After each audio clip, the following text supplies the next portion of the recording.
తొందరలోనే డీకే అరుణమ్మ గారి మద్దతు ఐఐఎం మనం తెలంగాణకు తెచ్చుకోవాలి.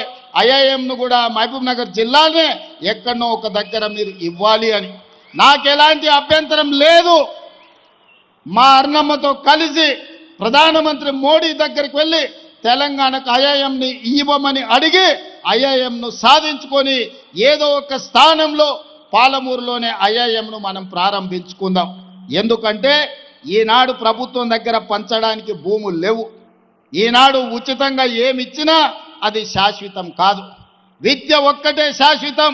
ఇవాళ ఈ వేదిక మీద ఉన్న ఐఏఎస్లైనా ఈ వేదిక మీద ఉన్న ప్రజాప్రతినిధులైనా చదువుకోబట్టే విజ్ఞానం ఉండబట్టే ఈరోజు రాష్ట్రాన్ని దేశాన్ని ఏలగలిగిన ఐఏఎస్ ఐపీఎస్ లైన్. అందుకే మొట్టమొదటి ప్రధానమంత్రి పండిత్ జవహర్లాల్ నెహ్రూ గారు ఇచ్చిన స్ఫూర్తితో ఎడ్యుకేషన్ ఇరిగేషనే మా మొదటి ప్రాధాన్యత.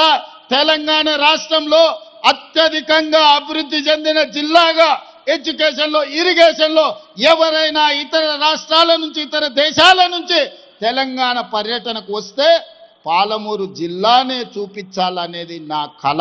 ఇంతకుముందే అరుణమ్మ గారు చెప్పినారు, గురుకులాల పేరు మీద పేద విద్యార్థులకు పాఠశాలలు ఇచ్చిండు. ఉండడానికి గూడు లేదు, కనీసం స్నానాలు చేయడానికి బాత్రూంలు లేవు. ఆడపిల్లలు మగపిల్లలు ఎక్కడికి పోవాలని అరుణమ్మ అడిగాను.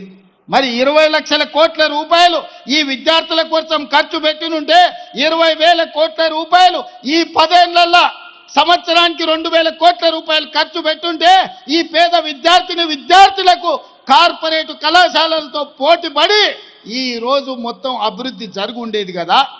ఎందుకు రాలేదు? ఎక్కడికి పోయినాయి ఆ నిధులని నేను అడుగుతున్నాను.